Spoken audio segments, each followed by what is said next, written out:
Hello， 大家好，这里是宠物争霸。刚才呢，我从里面抓到2只小熊，寄给粉丝的。本来是想要到下个星期五左右发货的，然而呢，那个粉丝就是最近这2天要出远门，比较晚回来，所以呢，提前给他发过去。现在小熊还是比较小啊，最好的话还是再大一点发比较好。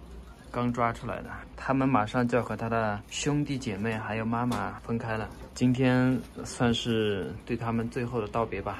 我前2天我还发了视频，就是说想让他们在这个缸里面的时间能定格，可是时间过得太快了，一转眼他们的宝宝就要和他们的妈妈说再见了。我也很舍不得他们，可是没有办法，我家里毕竟太小啊。看一下我家里啊，家里太小，然后家里的动物又很多。最近我是一直在想办法，就是换一个大一点的房子，以后更方便养我们家的宠物啊。明天我就要出发去寻找我们的新家了，找一个更大的房子。所以呢，最近的视频有点水啊，大家见谅。这是粉丝要的2只小金丝熊，这只虎纹是母的，然后这个米熊呢是公的。这一窝我们家的金丝熊生得很奇怪啊，这个米熊清一色都是公的，然后这个虎纹呢清一色都是母的，跟他爸妈掉了一个个。非常奇怪，他的爸爸明明是虎纹，妈妈是米熊嘛，然后这回生出来的宝宝呢，虎纹全都是母的，米熊全都是公的，真的很奇怪。然后他们爷爷那个奶油熊那个花色啊，也是母的，看看那个小家伙。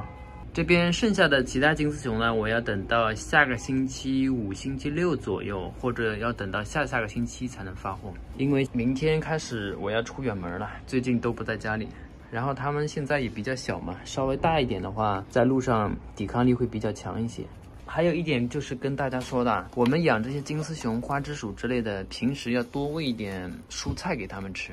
经常喂鼠粮，没有蔬菜的话，它们会营养不良的。动物和人都是一样的，要有水果、蔬菜里面需要里面的维生素啊。有维生素在的话，我们身体才能保持健康，抵抗力能增强，不容易生病。所以呢，大家平时多注意给他们喂水果、蔬菜啊，不要光喂饲料。有些饲料呢，大家也要注意辨别，不要买那种添加激素的饲料。就是长期吃这种添加激素的饲料的话，他们的抵抗力会很弱。我有很多粉丝就说他们家的花枝鼠啊或者仓鼠啊，到家了之后就是不停的打喷嚏、流鼻涕，他们是在网上买来的。那些大量繁殖的鼠贩子啊，他们就是平时就是喂这种带激素的饲料，长期吃这种东西以后，他们的身体素质就会非常差，很容易生病。寄回家以后，不是打喷嚏、感冒，就是得了这种呼吸系统的疾病了啊。像我们家的这些花枝鼠的话，很少那样。看看2只小熊，还是非常可爱的。我真的是非常的舍不得它们，可是没办法，我家里太小了，它们现在已经在渐渐的长大了，非常可爱的小家伙。我们看一下它们的性别啊，这个虎纹是母的，来看看它的屁股啊，屁股和生殖器的距离非常短的话就是母的，这个很短。然后我们抓个公的看一下啊。他们小时候啊不是特别明显，但是呢也能看出来，这个屁股和生殖器就是比这只的话稍微远一点，所以呢这个就是公的。我平时跟这些小金丝熊互动比较少，所以他们也比较怕我，但还好他们现在这么小也不会咬人，牙齿也不是很锋利啊，非常健康非常活泼的小宝宝。看看像我平时的话，就是用这种娃娃菜喂它们。它们在路上要经过大概2个日日夜夜，要给它们多放点食物啊，放点干粮，多放点干粮吧。当然，光吃这种饲料还是不行的，我们这边还有燕麦，再给它加点燕麦，放点燕麦，让它们在路上可以吃。好了，那我们来祝它们一路顺风吧。盖上盖子，在路上乖乖的哟，不要乱啃我的箱子啊。这个箱子应该是还算是结实的，应该不会啃漏吧。来，进去。好了，小家伙们拜拜了，一路顺风。今天和我们告别的还有1只小花枝鼠啊，因为我打算要换新房子了嘛，然后的话家里动物太多的话不利于我们搬家。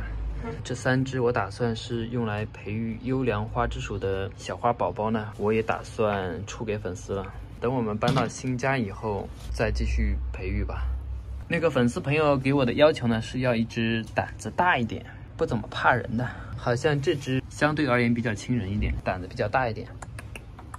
看看来吧，就它了。小花的宝宝，它现在已经1个多月了，现在的抵抗力是非常强，在路上一般是没问题的。之前的话太小，我有点担心在路上就是出现意外啊，抵抗力不行。它现在的抵抗力非常强，它也要和它的妈妈告别了。同样的，给它也装上干粮，路上别饿着啊，弄点燕麦。然后放点白菜，维生素是每天必须摄入的营养，跟我们人类也是一样的，蔬菜也要多吃才能健康。好了，那我们盖上盖子了。看我们家的小猫求宠幸了，拜拜了。小花的宝宝就剩下2只了，